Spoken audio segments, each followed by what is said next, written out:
Bayang-bayang lonjakan harga pangan ini juga membuat pabrikan makanan bersiap menaikkan harga. Terutama pabrikan yang bergantung pada bahan utama gandum, kedelai, dan Roti dan jagung. mie berbahan dasar gandum. Pasalnya, ketiga komoditas tersebut harganya terus-menerus naik. Asosiasi Produsen Tepung Terigu Indonesia, Aptindo, mengakui tren kenaikan ini sebenarnya sudah terjadi di awal pandemi COVID-19 dan akhirnya berdampak pada produsen tepung terigu di dalam negeri. Aptindo memprediksi tahun ini kenaikan harga tepung terigu bisa mencapai 7 hingga 8% dibanding tahun lalu. Nah saudara, kita bicara lagi soal deflasi yang terjadi sepanjang bulan Februari. Pertanyaan besarnya, masa sih deflasi di saat harga-harga kebutuhan pokok kayaknya semuanya nih terus naik? Kita akan lihat saudara data terbarunya yang dimiliki oleh BPS. Ini adalah andil deflasi Februari 2022.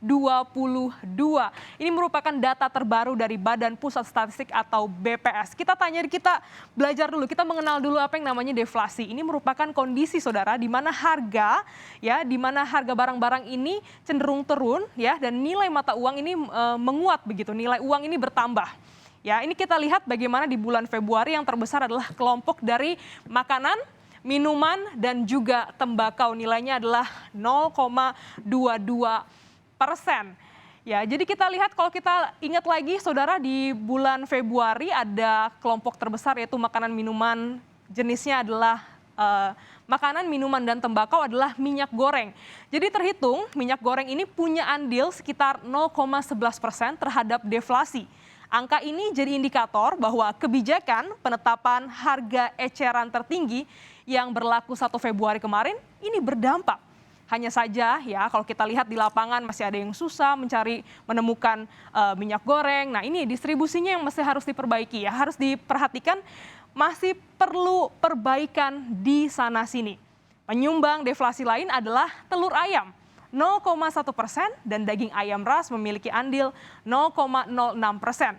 Namun saudara, deflasi ini diprediksi hanya akan terjadi sesaat karena masih ada potensi kenaikan harga.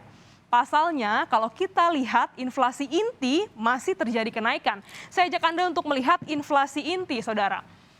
Ini adalah inflasi inti Februari 2022 sebesar 0,2%. Ya, saudara, berdasarkan komponen ini komoditas yang paling dominan mendorong inflasi adalah kita lihat sewa rumah, ada juga emas, mobil, dan sabun deterjen baik bubuk maupun juga cair, saudara. Dan juga ada upah asisten rumah tangga. Tidak hanya ini semua, saudara, ada juga sektor yaitu rokok kretek filter. Ini memberi andil pada inflasi. Kalau rokok kretek ini memberi andil sebagai dampak dari kenaikan tarif cukai tembakau yang ditetapkan oleh pemerintah. Kembali lagi soal komoditas yang memberi andil inflasi ini saudara. Sewa rumah ini berpotensi naik ya, karena kita tahu saat ini sedang pandemi COVID-19, mayoritas para pekerja ya ini bekerja dari rumah. Ini masih memaksa masyarakat untuk bertahan di rumah, begitu pula juga dengan kenaikan harga upah asisten rumah tangga dan juga kebutuhan dari mobil. Kita lihat yang selanjutnya, saudara. Ini sejalan dengan data mobilitas yang dipantau oleh BPS. Karena pandemi COVID-19, banyak orang yang work from home ya, mobilitasnya benar-benar terbatas begitu ya saudara. Dan kenaikan dari bulan Januari ya dari bulan Januari ke bulan Februari masyarakat yang di rumah saja. Kalau di bulan Januari kita lihat angkanya adalah 5,2%. Untuk di bulan Februari meningkat cukup signifikan 9,2% pada bulan Februari. Sementara penurunan mobilitas justru terjadi di sektor rekreasi. Ya, dari 7,4% turun menjadi 3,6%, dan setelah itu juga di sektor belanja ini ada 27,5% turun menjadi 25,2%. Kita lihat bagaimana nanti di bulan Maret apakah tetap ada deflasi atau justru malah inflasi.